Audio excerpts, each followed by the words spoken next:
اعوذ باللہ السمیع العلیم من الشیطان اللعین الرجیم بسم اللہ الرحمن الرحیم وبہ نستعین وہو خیر ناصر ومعین رب اشرح لی صدری ویسر لی امری واحلل عقدۃ من لسانی یفقہوا قولی الحمد للہ رب العالمین الصلاۃ والسلام علی رسولہ الکریم وعلی آلہ الطیبین الطاہرین المعصومین لا سیما بقیت اللہ فی الارضین روحی وارواح العالمین لمقدم ترابہ الفدا ولعنت الدائمۃ علی اعدائہم اجمعین من الآن الی قیام یوم الدین اما بعد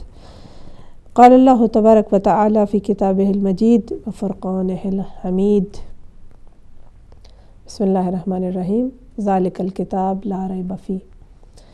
ناظرین محترم، پروردگار عالم کی بارگاہ میں شکر ادا کرتے ہوئے اس پروگرام کا آغاز کرتے ہیں۔ آج جس موضوع پر گفتگو کرنے چلے ہیں وہ قرآن حکیم کے حوالے سے ہے۔ ہم یہ دیکھنا چاہتے ہیں کہ ہماری زندگیوں میں قرآن کا کتنا عمل دخل ہے۔ نبی مکرم اسلام صلی اللہ علیہ وآلہ وسلم اپنے نورانی بیانات میں ہم یہ دیکھتے ہیں کہ ارشاد فرماتے ہیں کہ میں تمہارے درمیان سے جا رہا ہوں اور دو گران قدر چیزیں تمہارے درمیان چھوڑے جا رہا ہوں، کتاب اللہ و اطرتی۔ بہت ساری روایات میں ہمیں ملتا ہے کہ کتاب اللہ و اطرتی اور ایک جگہ پر کتاب اللہ و سنتی۔ موضوع گفتگو جیسا کہ میں نے عرض کیا، ہم یہ دیکھنا چاہتے ہیں کہ کتاب اللہ سے ہم کتنے قریب ہیں، اس کو سمجھنے کے لیے کتنے قدم اٹھاتے ہیں اور کیا کر رہے ہیں۔ اس سے پہلے اگر ارد گرد نگاہ دوڑائیں تو دیکھتے ہیں بہت سے لوگ ایسے ہیں کہ جنہوں نے اس حدیث کا ایک حصہ جو ہے اس کو پکڑ لیا اور دوسرے کو چھوڑ دیا، اور کچھ افراد ایسے بھی ہیں کہ جو دونوں پر عمل کرتے ہیں، اور پھر پیغمبر گرامی اسلام کے ارشاد کے مطابق یہ ارشاد فرمایا یہ دونوں چیزیں ایک دوسرے سے ہرگز جدا نہیں ہوں گی، یہاں تک کہ حوض کوثر پر جو ہے انسان کو یہ بشارت دی جاتی ہے کہ ان دونوں کو دیکھو گے، ملو گے، اور جو چاہتا ہے کہ وہ گمراہ نہ ہو، جو چاہتا ہے کہ وہ نہ بھٹکے، تو اسے چاہیے کہ ان دونوں کو مضبوطی سے تھامے رکھے۔ ناظرین محترم، اس گفتگو کے آغاز سے پہلے میں آج کے دن کی مناسبت سے کہ جو عید نوروز کا دن ہے یہ عرض کرنا چاہوں گی، چند جملے جو ہے وہ عرض کرنا چاہوں گی، کیونکہ کسی نے سوال بھی پوچھا کہ اس عید نوروز کی شرعی حیثیت کے بارے میں آپ ہمیں کچھ اشارہ دیجئے گا۔ تو یہی نظر آتا ہے کہ صدیوں پرانی روایت ہے، یہ شاید 1000 سال یا اس سے زیادہ جو ہے ہمیں ملتا ہے کہ یہ عید چلتی آ رہی ہے، اور خاص طور پر ایران میں، افغانستان میں، پاکستان کے کچھ علاقوں میں اور بہت ساری جگہوں پر ہندوستان میں اس عید کو منایا جاتا ہے، لیکن بطور خاص عید نوروز جو ہے وہ ایرانیوں کی خاص عید ہے۔ آیا دین میں اس کی طرف کوئی اشارہ ملتا ہے یا نہیں؟ تو ہم دیکھتے ہیں کہ دونوں طرح کی روایات ہمیں سامنے آتی ہیں، اور ظاہراً ایک روایت ہے کہ جس میں ملتا ہے کہ پوچھا گیا اس عید کے حوالے سے امام جعفر صادق علیہ السلام سے، معلّہ بن خنیس نے نقل کیا کہ میں اس دن مولا کی خدمت میں گیا اور پوچھا، اور کہتے ہیں کہ مولا فرماتے ہیں کیا تم اس دین کو جانتے ہو؟ عرض کیا کہ ایرانی یعنی غیر عرب جو ہے وہ اس عید کو مناتے ہیں اور ایک دوسرے کو تحائف دیتے ہیں، اور پھر مولا نے فرمایا کہ ہاں اس کا بیک گراؤنڈ، اس کا جو ہے کافی پرانا ہے بیک گراؤنڈ اس عید کا، اور کافی گفتگو کے بعد فرماتے ہیں کہ اے معلّہ، نوروز وہ دن ہے جب اللہ تعالیٰ نے اپنے بندوں سے عہد لیا کہ سوائے اس کی کسی کی عبادت اور پرستش نہ کریں، کسی کو اس کا شریک نہ ٹھہرائیں، اس کے فرستادہ پیغمبروں اور ائمہ طاہرین پر ایمان لائیں، اور نوروز کے دن پہلی دفعہ سورج طلوع ہوا، ہوا چلی، زمین کی روشنی خلق ہوئی۔ وہ دن ہے جب حضرت نوح کی کشتی کوہ جودی پر رکی۔ اس دن جو لوگ اپنے گھروں سے نکلے تھے، مر گئے تھے آزمائش الہی میں، وہ دوبارہ زندہ ہوئے۔ یہی دن تھا جب جبرائیل پیغمبر اسلام پر نازل ہوئے۔ یہی دن تھا جب پیغمبر گرامی اسلام نے حضرت علی مرتضیٰ کو اپنے شانوں پر اٹھایا تاکہ وہ بتوں کو کعبہ سے بتوں سے کعبہ کو پاک کر دیں، اور نوروز ہی وہ دن ہے جب پیغمبر صلی اللہ علیہ وآلہ وسلم نے اپنے اصحاب کو حکم دیا کہ علی کی ولایت و خلافت کے حوالے سے مولا سے لوگ جو ہے بیعت کریں۔ گویا عید غدیر کا دن بھی جو ہے وہ عید نوروز والا دن ہی تھا۔ ظاہر ہے کہ تاریخوں میں ڈفرینس ہے کہ وہ اسلامی مہینوں کی تاریخ 18 ذی الحج اور یہ جو ہے وہ انگریزی یا رومی مہینوں کے مطابق وہ دن جو ہے تھا، اور یہی وہ دن ہے کہ جب امام زمانہ علیہ السلام کا ظہور ہوگا، اور بالآخر یہی وہ دن ہے کہ جب وہ دجال پر کامیاب ہوں گے اور اسے کوفہ کے کوڑے پر لٹکا دیں گے۔ اب ظاہراً یہ ہے کہ ایک ہی حدیث ملتی ہے، اور نہیں معلوم کہ آیا اس کی سند کے حوالے سے ہم گفتگو کریں یا اس کو ہم اسلامی عید کہہ سکتے ہیں نہیں۔ اگرچہ اسلامی عید نہ بھی ہو تو اگر دیگر مناسبات کے حوالے سے یہ بات درست ہو تو کوئی حرج نہیں کہ اس دن خوشیاں منائی جائیں، اور مفاتیح الجنان میں کچھ اعمال ہیں ان کو بجا لائے انسان۔ اور البتہ ہم جو کہ مولا کی ولایت کا اقرار کرتے ہیں، ہم دیکھتے ہیں کہ ہمیں اس حدیث کی روشنی میں معلوم ہوتا ہے کہ ولایت کا اور نوروز کا آپس میں ایک ربط نظر آتا ہے۔ تو لہٰذا اگر آج کے دن انسان دعا مانگتا ہے جبکہ بہار کا آغاز ہو رہا ہے، طبیعت میں بہار ہے، پودوں میں جنگل باغات جو ہے وہ ہرے بھرے ہونے شروع ہو رہے ہیں، اور ایک تبدیلی آ رہی ہے، تو کیوں نہ ہمارے اندر بھی ایک تبدیلی آئے۔ اور چونکہ اگر اس بہار کا تعلق عید غدیر سے ہے تو پھر ہمیں چاہیے کہ اپنے وقت کے امام کی بارگاہ میں اگرچہ ہمیشہ اور ہر دم ہمیں ان کی بارگاہ میں اپنے آپ کو محسوس کروانا چاہیے کہ وہ ہمیں دیکھتے ہیں اور ان کی خدمت میں ہمارے نامہ اعمال جو ہے وہ پہنچتے ہیں، اور ہمارا یہ فرض بنتا ہے کہ ہم ہادی برحق حجت ابن الحسن امام المنتظر کے ظہور کے لیے اپنے کردار کو ادا کریں اور آپ کی معرفت کو حاصل کرنے کی کوشش کریں کہ روایات میں ہمیں بتایا گیا کہ من ماتا ولم یعرف امام زمانہ ماتا میتۃ جاہلیہ، اور یقیناً معرفت جو ہے وہ در حقیقت یہی ہے کہ ہم یہ دیکھیں کہ کس چیز سے ہمارا وقت کا امام خوش ہوتا ہے اور کس چیز سے ان کو ہم دکھی کرتے ہیں اور ان کے دل کو غمگین اور مجروح کرتے ہیں۔ اور بہرحال اگر ہم عید کے حوالے سے دیکھیں تو مولا کائنات ارشاد فرماتے ہیں کہ ہر وہ دن عید کا دن ہے کہ جس دن انسان گناہ نہ کرے، تو لہٰذا اگر ہم چاہیں کہ اپنے اندر تحول پیدا کرے تو ہر آنے والا دن ہر گزرے ہوئے دن سے بہتر ہونا چاہیے، اپنی پاکیزگی طہارت کی طرف انسان جو ہے وہ قدم بڑھائے۔ اور اس کی دعا میں ہم تحول دگرگونی کا ذکر دیکھتے ہیں، اور یہ دیکھتے ہیں کہ جس طرح سے کہ میں نے عرض کیا مردہ درختوں سے پتے پھوٹتے ہیں اور وہ پھر تر و تازہ ہو جاتے ہیں، تو اگر خدا نخواستہ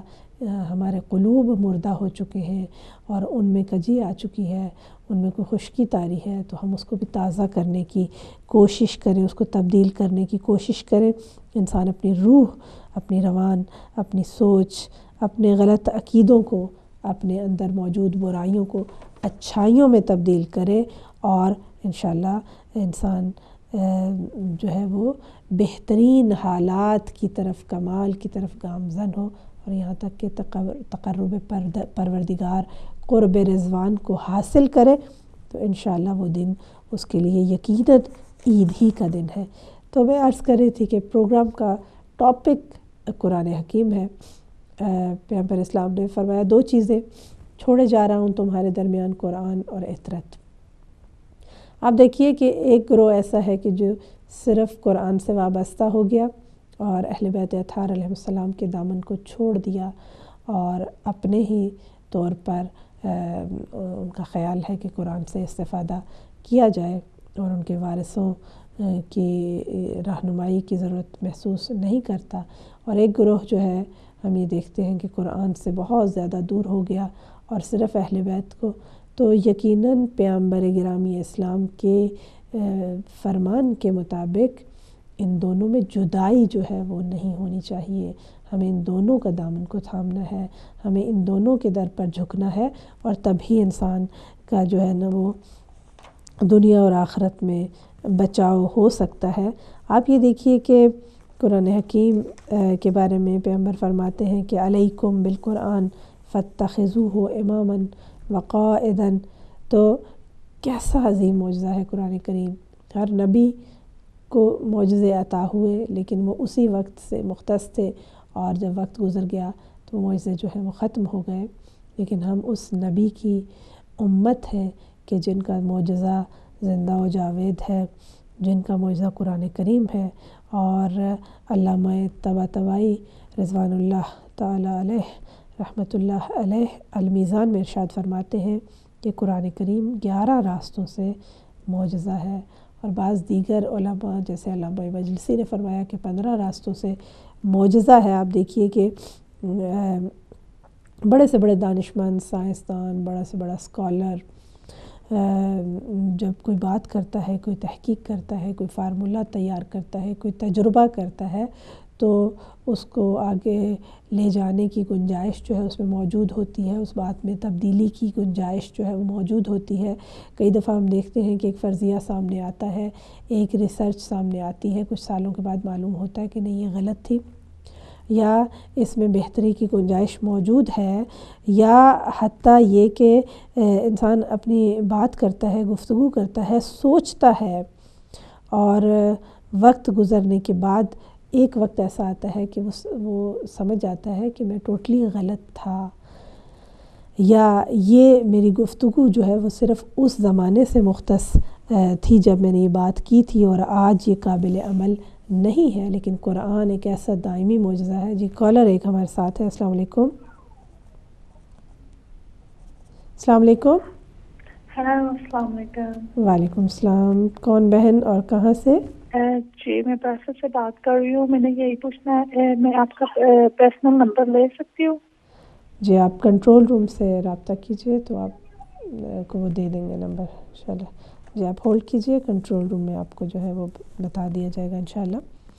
تو میں یہ عرض کر رہی تھی کہ قرآن حکیم جو ہے وہ آپ دیکھیے کہ پیغمبر گرامی اسلام صلی اللہ علیہ وآلہ وسلم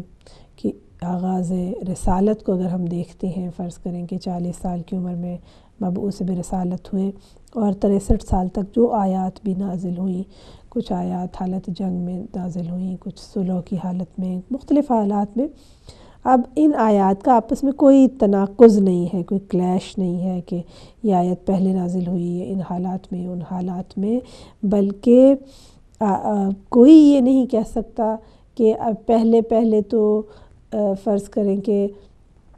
سمجھ نہیں آتی تھی، یا خدا نخواستہ نعوذ باللہ ہم یہ کہیں کہ آہستہ آہستہ پیغمبر نے ترقی کر لی اور آیات جو ہے وہ بہتر ہونی شروع ہو گئی. بل پہلی آیت سے لے کر آخری آیت تک اس سارے عرصے میں اور آج تک یہ ایسا معجزہ ہے کہ جس میں کوئی کسی قسم کی تبدیلی ممکن نہیں، اور قرآن واضح انداز میں یہ دعوت دیتا ہے کہ ہے کوئی جو اس جیسا لے آئے، اور آج تک کوئی نہ لا سکا اور یقیناً نہ لا سکے گا. قرآن کی کچھ خصوصیات میں عرض کروں گی. سب سے پہلی خصوصیت کہ یہ خالق کا کلام ہے، یہ ہمارے مالک کا کلام ہے، اور کہا جاتا ہے کہ کلام الملوک ملوک الکلام، یعنی خدا، حرف خدا خدائے حروف ہے. جب خالق کا کلام ہے تو خالق جیسا ہی بلند ہوگا. جب کوئی بات کسی عام سے آدمی سے نقل ہو، یا کوئی بات جو ہے وہ امام سے نقل ہو، تو وزن میں بہت فرق ہوتا ہے. تو لہٰذا جب اس پوری کائنات کے مالک کا کلام ہے تو یقیناً دنیا میں کوئی ایسا نہیں ہے کہ جو اس کی برابری کر سکے، اور کوئی ایسا نہیں ہے کہ جو اس کے کلام کی برابری کر سکے. کہتے ہیں کہ سورہ اعراف آیت نمبر 143 میں فَلَمَّا تَجَلَّى رَبُّهُ لِلْجَبَلِ، لوگوں نے موسیٰ سے چاہا کہ خدا کو دیکھنا ہے، خدا جسم تو نہیں ہے، اور کہا گیا کہ تم نہیں دیکھ سکتے ہو، لیکن کس طرح سے ہم یہ دیکھتے ہیں کہ جب پہاڑ پر اللہ کا نور متجلی ہوا تو پہاڑ ٹکڑے ٹکڑے ہو گیا، اور قرآن کے بارے میں بھی یہ ارشاد ہوتا ہے کہ لو انزلنا ھذا القرآن علی جبل، سورہ حشر میں ہے یہ آیہ مجیدہ، کہ اگر قرآن کو کسی پہاڑ پر نازل کر دیتے تو تم دیکھتے کہ پہاڑ خوف خدا سے لرزاں اور ٹکڑے ٹکڑے ہوا جا رہا ہے۔ اب دیکھیے کہ ہم دیکھتے ہیں کہ جب ہمارے بچے اسکولوں میں تعلیم حاصل کرتے ہیں، یونیورسٹیز جاتے ہیں اور بالا ترین ترقی کے دنیاوی تعلیم میں مدارج کو حاصل کرتے ہیں، ہم لوگ خود زندگی گزارتے ہیں، 40 50 سال 60 سال 100 سال کی عمر تک بہت سے لوگ جاتے ہیں۔ ہمیں دیکھنا ہے کہ ہماری زندگیوں میں قرآن حکیم، اہل بیت اطہار علیہم السلام کا کتنا حصہ ہم رکھتے ہیں، ان چیزوں سے مختص ہم کتنی چیزیں کرتے ہیں۔ چونکہ میں خود اس فیلڈ سے وابستہ ہوں تو میں یہ دیکھتی ہوں کہ مسلمان گھرانوں میں آج بھی افسوس کی بات یہ ہے کہ قرآن حکیم کے لیے بہت ہی کم وقت مختص کیا جاتا ہے، اور اگر تمام تر کوشش یہ ہوتی ہے کہ اور یہ بھی وہ فیملیاں ہیں کہ جو کچھ دیندار ہیں، جو یہ چاہتے ہیں کہ بچے قرآن پڑھنا جانیں،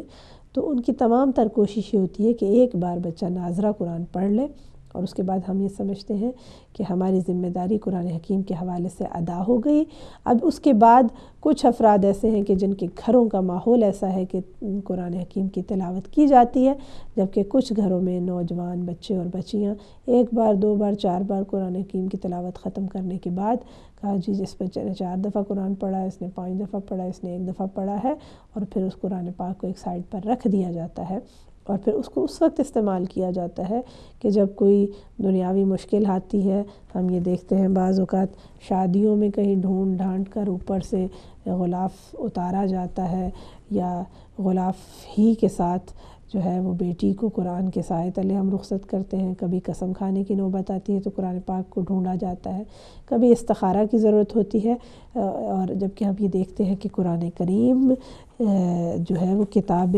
ہدایت ہے، اور یہ پروردگار عالم کا ایک ایسا اعجاز ہے، ایک ایسا معجزہ ہے کہ جو ہر دور میں انسان کی ہدایت اور انسان کا رہبر اور ہادی جو ہے وہ رہا ہے اور رہے گا انشاءاللہ تعالی۔ ہم یہ دیکھتے ہیں کہ قرآن کے الفاظ اور آیات اور صورتیں یہ سب اعجاز الہی ہیں۔ میں نے عرض کیا کہ قرآن کی دعوت ہے کہ فاتو یعنی لے آؤ بے مثل ھذا القرآن، اس جیسا قرآن لے آؤ۔ 114 صورتیں ہیں، تو آگیا کہ اچھا آپ 104 صورتوں کو چھوڑو، 10 صورتیں ایسی لے آؤ، فاتو بعشر سور، اور پھر کہا کہ اچھا اگر 10 نہیں لا سکتے تو فاتو بسورۃ، ایک صورت اس جیسی لے آؤ، اور ہم دیکھتے ہیں کہ کسی کے لیے یہ ممکن نہیں ہے۔ قرآن کریم کے الفاظ کے معجزے کے حوالے سے بعض محققین نے جو تحقیقات کی ہیں، آپ دیکھیے کہ اس قدر خوبصورتی ہے، اس قدر موزونیت ہے کلام اللہ میں، جو کہ کئی سال کے عرصے میں ایک مرتبہ، اور جبکہ ظاہر ہے کہ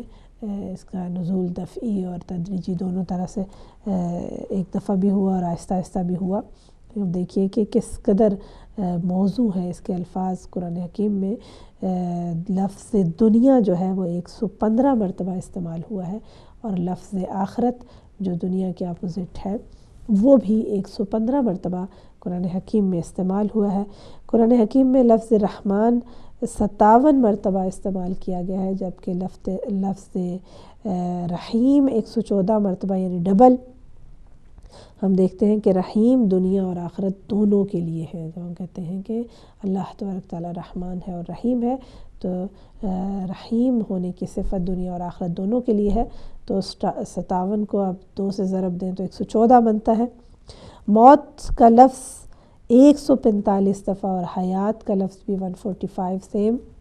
استعمال کیا گیا ہے۔ ناس کا لفظ جو ہے وہ قرآن حکیم میں 368 ٹائم، اور رسول یعنی انبیاء بھی 368 ٹائم استعمال ہوا ہے۔ جزا یعنی سزا کے معنی میں جزا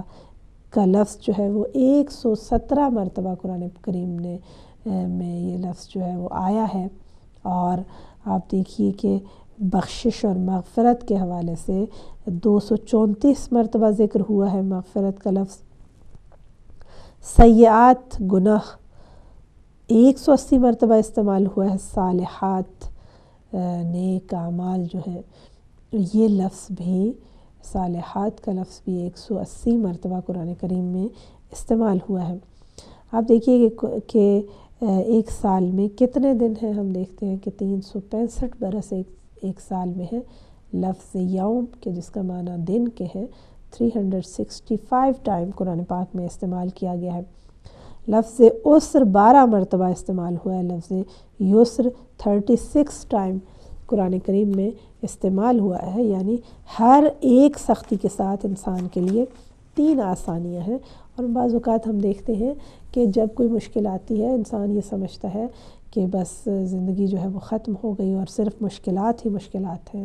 آپ کی زندگی میں، لیکن جب وہ برطرف ہو جاتی ہے اور ہم دیکھتے ہیں کہ اللہ تبارک تعالیٰ اس سختی کے بدلے میں انسان کو کئی گنا آسانیاں اس کے لیے پیدا کرتا ہے، تو یقیناً یہ الفاظ ایک معجزہ ہے، ان کی تعداد، ان کا انداز، اور اس کے علاوہ بہت سارے ایسے الفاظ ہیں کہ جن کی تعداد کو اگر ہم بیان کرنا چاہیں تو شاید یہ خود ایک چیپٹر ہو اور شاید اس پر خود ایک کتاب لکھی جا سکتی ہو۔ آپ یہ دیکھیے کہ قرآن پاک میں کون سا لفظ پہلے آنا چاہیے، کون سا لفظ جو ہے وہ بعد میں آنا چاہیے، اس قدر خوبصورت انداز ہے کہ انسان دیکھتا ہے کہ بے پناہ باریکیوں کا خیال یوں لگتا ہے کہ خیال رکھا گیا ہے، اور بے پناہ ظرائف اس میں موجود ہیں۔ مثلاً ایک آیہ مجیدہ کہ جس میں پروردگار عالم ارشاد فرماتا ہے کہ وَبِالْوَالِدَيْنِ احسانا، یہ نہیں فرمایا کہ بالابوین احسانا، ٹھیک ہے نا، بالوالدین احسانا، اس میں مطلب یہ ہے کہ بہت سارے نکات ہیں جو چھوٹے چھوٹے آ جاتے ہیں۔ قرآن حکیم ایک ایسی کتاب ہے کہ جس میں کسی قسم کے شک و شبہ کی گنجائش نہیں ہے، جو آیہ مجیدہ میں نے ابتدائی کلام میں پڑھی کہ ذالک الکتاب لا ریب فیہ، یہ وہ کتاب ہے کہ جس پہ کوئی شک و شبہ پایا نہیں جاتا۔ کوئی بھی دنیا کی ایسی کتاب قرآن حکیم کے علاوہ ممکن نہیں کہ ہم یہ کہیں کہ اس کا رائٹر یہ دعویٰ کرے کہ میری کتاب میں کوئی ثقب موجود نہیں ہے یا کوئی کمی موجود نہیں ہے۔ قرآن حکیم دعوت دیتا ہے کہ اس میں تدبر کیا جائے، اور اگر اس میں تدبر نہ کیا جائے، اگر قرآن میں سوچ بچار نہ کیا جائے تو قرآن اس کی مذمت کرتا ہے۔ پہلے بھی ایک پروگرام میں اس حوالے سے گفتگو کر چکی ہوں کہ ہمارے ہاں یہ دیکھا جاتا ہے کہ بہت سے افراد کہ جو قرآن سے وابستہ بھی ہیں وہ صرف اور صرف اگرچہ ظاہری الفاظ بھی معجزہ ہیں، اور اس قدر پروردگار عالم رحمان الرحیم ہے، اس قدر ہمارا مالک و خالق ہمارے اوپر مہربان ہے کہ ہمیں دیکھتے ہیں کہ اگر ہم سمجھے بغیر بھی اس کتاب کا مطالعہ کرتے ہیں تو ہمیں ثواب نصیب ہوتا ہے، اور یہاں تک کہ کہا جاتا ہے کہ اگر کوئی پڑھ نہیں سکتا تو وہ کلام کے اس کتاب اللہ کے الفاظ کو نگاہ کرے تو بھی ثواب اس کے کھاتے میں جو ہے وہ لکھا جاتا ہے۔ روایات میں 3 چیزوں کو دیکھنے کا ثواب بہت زیادہ بیان ہوا ہے، اور وہ 3 چیزیں جو ہیں ان میں سے ایک کتاب اللہ ہے، اور ایک چہرہ عالم کی طرف نگاہ کرنا،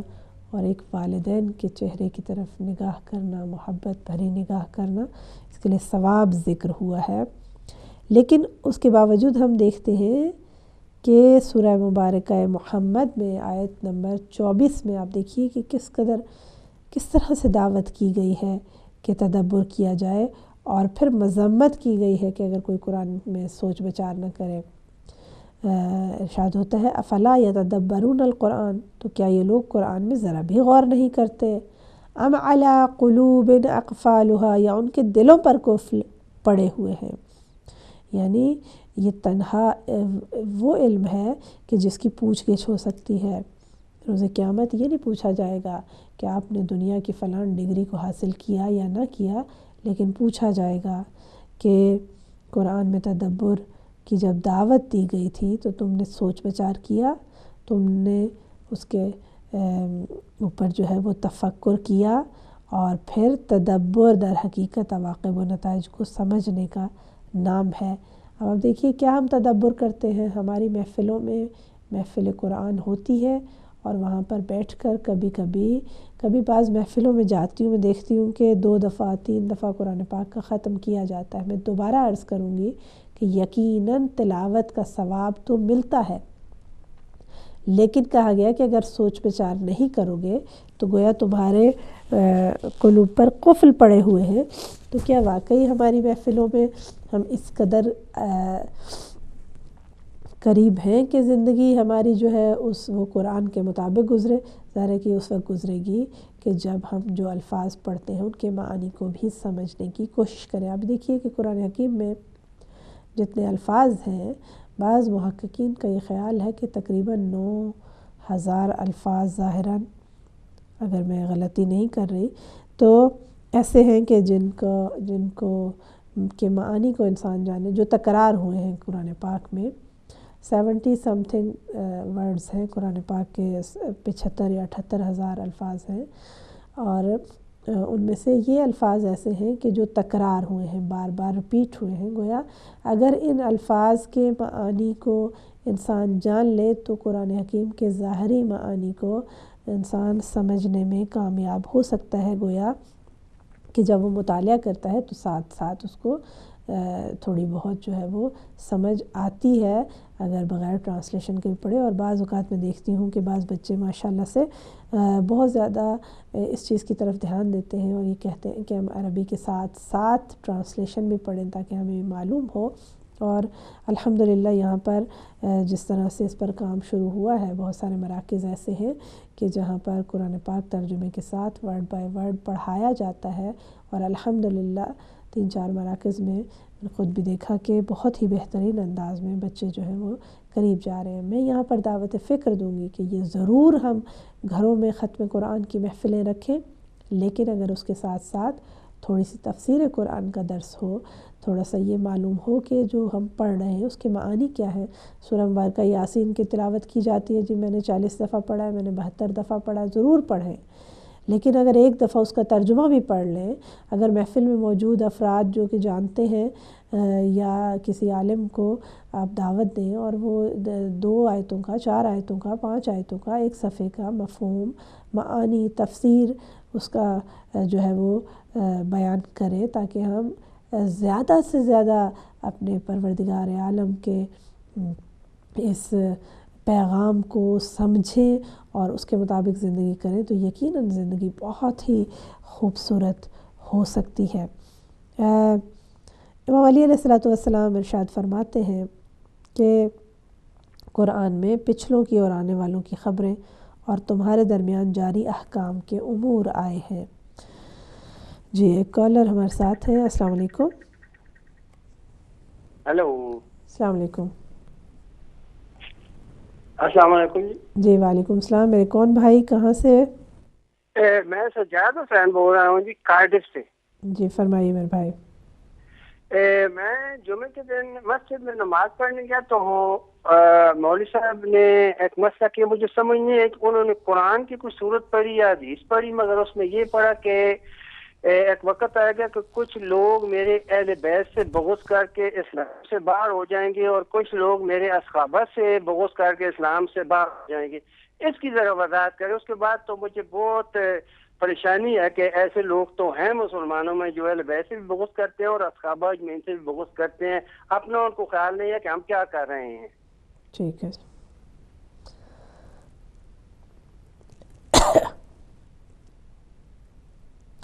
جی،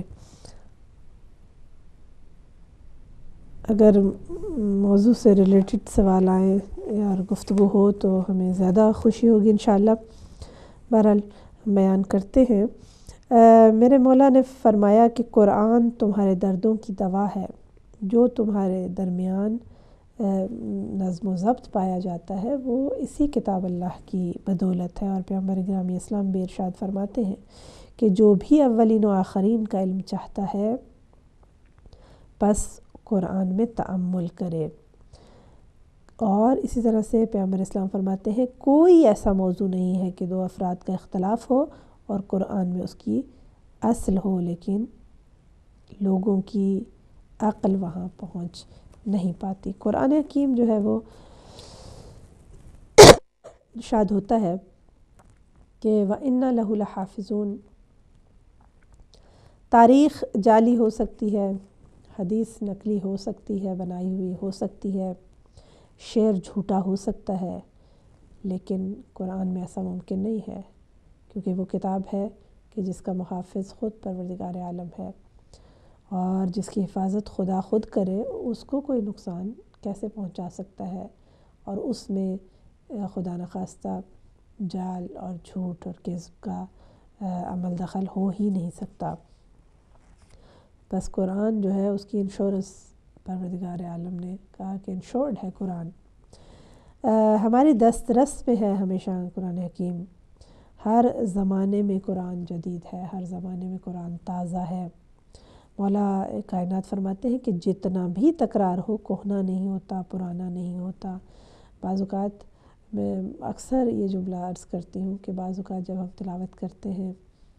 اور کوئی آیہ مجیدہ پڑھتے ہیں تو ایسا لگتا ہے کہ ہمارے حالات کے مطابق پروردگار عالم ہم سے گفتگو فرما رہا ہے۔ کہتے ہیں کہ جب تم چاہتے ہو کہ خدا تم سے بات کرے تو قرآن پاک کی تلاوت کرو، اور یقیناً اگر ہم اس بات کو سمجھنا چاہیں تو اس کے معانی کا علم ہمیں ہونا چاہیے، اور ہمیں معلوم ہونا چاہیے کہ جو پڑھ رہے ہیں اس کا مطلب کیا ہے۔ اور جب چاہتے ہو کہ تم خدا سے بات کرو تو اس کی بارگاہ میں نماز میں کھڑے ہو جاؤ۔ قرآن حکیم سب کے لیے ہے، جامع ہے۔ اور صادق علیہ الصلوۃ والسلام فرماتے ہیں کہ فالعبارۃ للعوام۔ اب دیکھیے کہ جب ہم سبزہ دیکھتے ہیں، دریا دیکھتے ہیں تو سب کے لیے جو ہے وہ لذت بخش ہوتا ہے، جو بھی کوئی چاہے وہ ایمان رکھتا ہو یا ایمان نہ رکھتا ہو، اس کے قریب آتا ہو یا نہ آتا ہو، سب جو ہے اس سے لذت حاصل کر سکتے ہیں۔ والاشارۃ للخواص، خاص افراد کے لیے اس میں کچھ رمز و راز ہیں، کچھ کوڈ ورڈز استعمال ہوئے ہیں۔ واللطائف للاولیاء، اور اولیاء کے لیے اس میں کچھ ظرائف ہیں، کچھ ظریف نکتے موجود ہیں۔ والحقائق للانبیاء، اور انبیاء کے لیے اس میں حقائق پائے جاتے ہیں۔ قرآن شفیع ہے کہ جس طرح سے ہم یہ دیکھتے ہیں کہ اہل بیت اطہار علیہ السلام ہماری شفاعت فرمائیں گے، اور یقیناً قرآن بھی شفاعت فرمائے گا۔ اور آپ دیکھیے کہ بعض اوقات روایات میں اس قدر خوبصورت ہمیں چیزیں نظر آتی ہیں، کہا جاتا ہے کہ اس دن کہا جائے گا کہ جو جتنا قرآن پاک جانتا ہے وہ پڑھتا جائے اور قدم بڑھاتا جائے، اور اس کے مدارج اور مراتب جو ہیں وہ بلند سے بلند تر ہوتے چلے جائیں گے۔ اور یقیناً یہ وہ افراد ہیں کہ جو خالی ایسا نہیں ہے کہ خالی جو ہے وہ بس رٹا لگائیں، اور یقیناً سمجھنا، درک کرنا، معرفت حاصل کرنا، عمل کرنا، یہ سارے مدارج اور مراتب ہیں، اور اسی مدارج اور مراتب کے مطابق ہی وہاں پر جو ہے وہ انسان کے مراتب جو ہے وہ بڑھیں گے۔ قرآن اگر کم بھی ہو تو مفید ہے، البتہ ظاہر ہے کہ جس طرح ہم قرآن پاک کے علم کو زیادہ سے زیادہ حاصل کریں گے تو زیادہ سے زیادہ ہمیں اس کی عظمت کی سمجھ آئے گی۔ اور آپ دیکھیے کہ جب ایک حرف بھی یہاں پر اضافی نہیں ہے، پروردگار عالم ارشاد فرماتا ہے سورہ فصلت میں لا یأتیہ الباطل، کہ ایک حرف بھی اس میں باطل اور فالتو جو ہے جب نہیں پایا جاتا تو پھر ہم کیسے یہ سمجھ سکتے ہیں کہ کوئی بھی چیز جو ہے وہ اس میں فالتو ہو۔ انسان درک نہیں کرتا، انسان جو ہے اس کی عظمت کو سمجھنے سے قاصر ہے، لیکن اگر کوئی چاہے اور حقیقتاً اس سے متمسک ہو جائے تو یقیناً قرآن پاک انسان کی رہنمائی اور اس کی نجات کا سبب جو ہے وہ بن سکتا ہے۔ رحمت ہے قرآن کریم۔ اور امام علی مرتضیٰ علیہ الصلوۃ والسلام فرماتے ہیں کہ خدا را قرآن پر عمل ایسا نہ ہو کہ دوسرے اس پر عمل کریں اور تم سے جو ہے وہ آگے نکل جائیں اور تم لوگ جو ہے وہ پیچھے رہ جاؤ۔ بہرحال پیغمبر اسلام فرماتے ہیں کہ قرآن کا بعض حصے بعض دیگر حصوں کی تصدیق کرتے ہیں، لہٰذا تم لوگ ایسا نہ کہو کہ بعض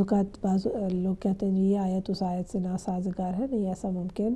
نہیں ہے، ہماری سمجھ میں کمی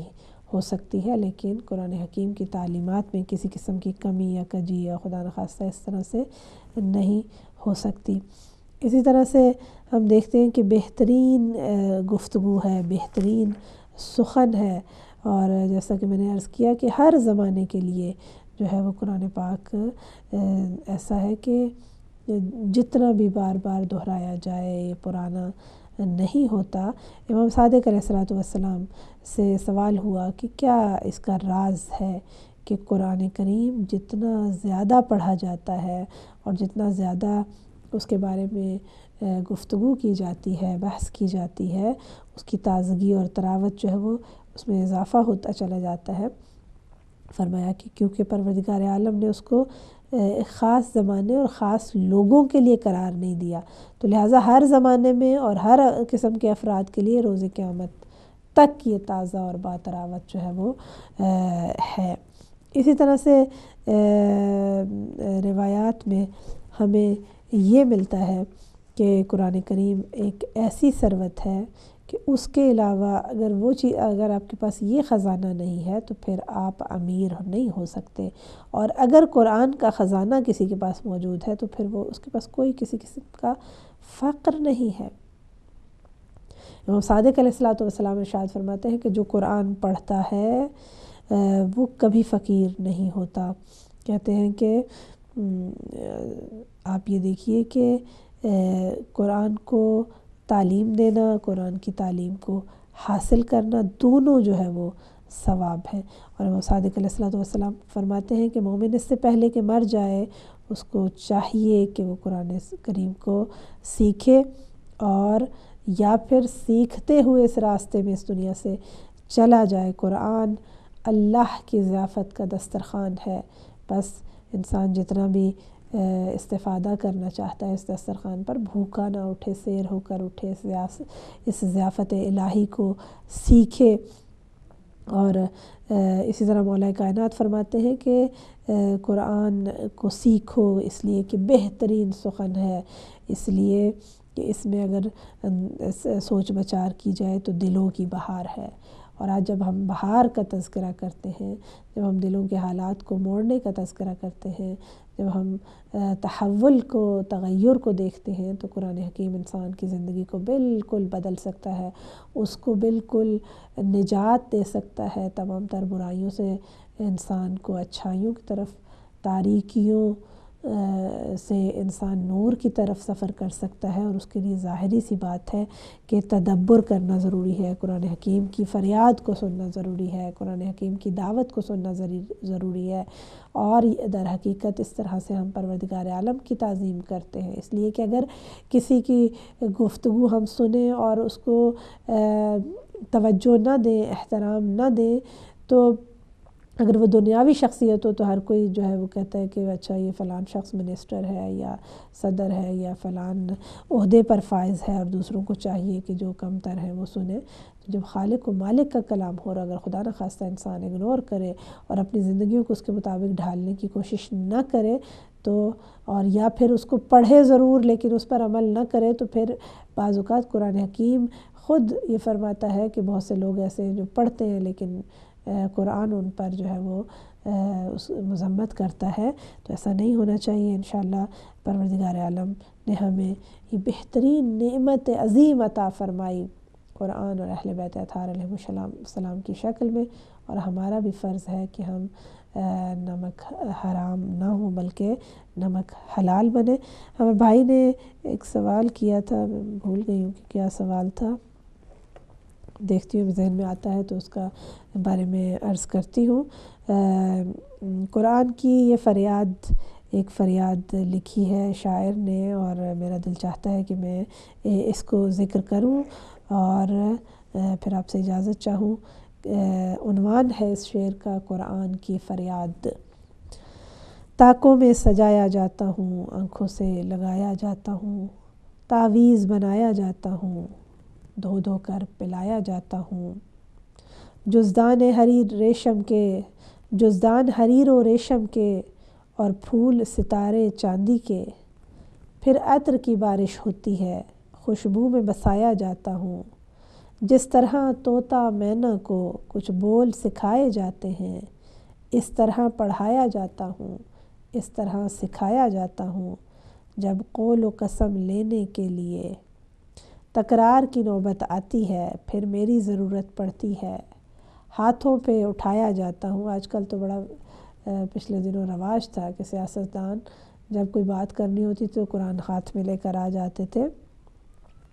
پھر میری ضرورت پڑتی ہے، ہاتھوں پہ اٹھایا جاتا ہوں، دل سوز سے خالی رہتے ہیں،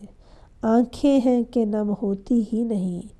کہنے کو ایک ایک جلسے میں پڑھ پڑھ کے سنایا جاتا ہوں۔ نیکی پہ بدی کا غلبہ ہے، سچائی سے بڑھ کر دھوکا ہے، ایک بار ہنسایا جاتا ہوں، 100 بار رلایا جاتا ہوں،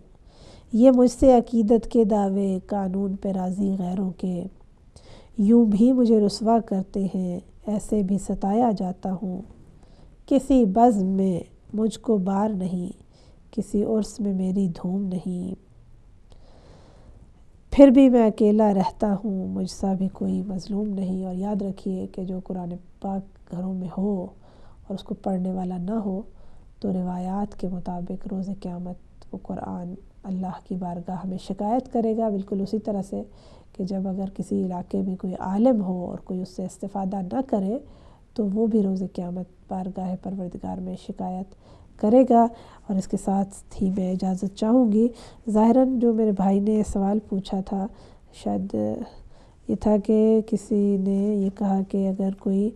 اہل بیت سے دوری اختیار کرے یا صحابہ سے تو اس کی مذمت ہی، تو یقیناً اہل بیت اطہار علیہم السلام سے متمسک رہنے کے لیے ہمیں بارہا کہا گیا، اور یقیناً وہ صحابہ کرام کہ جو حقیقی ماننے والے اور چاہنے والے ہیں نبی مکرم اسلام کے، ان کی سیرت پر بھی عمل کرنے میں ظاہر ہے کہ کوئی برائی نہیں ہے، لیکن ہمارا یہ ایمان ہے کہ اہل بیت اطہار علیہ السلام چونکہ معصومین ہیں اور ان کی اتباع کرنا اور ان کے راستے پر چلنا، ان کے نقش قدم پر چلنا، ان کی تعلیمات سے متمسک رہنا جو ہے وہ یقیناً ہماری دنیا اور آخرت میں نجات کا سبب بن سکتا ہے۔ اگلے پروگرام تک کے لیے اجازت چاہوں گی اس دعا کے ساتھ کہ پروردگار عالم ہم سب کو اپنے اندر انقلاب لانے کی توفیق عنایت فرمائے۔ پروردگارہ تو ہمارے دلوں کی تاریکیوں کو نور ایمان، نور معرفت سے بدل دے اور ہم سب کی توفیقات میں اضافہ فرما۔ آج نوروز کے حوالے سے یہ دعا کرتی ہوں کہ پروردگارہ تو توفیق عنایت فرما کہ ہم نو روز یعنی نیا دن شروع کریں اور اپنی پرانی برائیاں، خرابیاں اور تاریکیاں، کج رویاں، کج فکریاں جو ہیں انشاءاللہ ان کو اچھائیوں سے بدل سکیں۔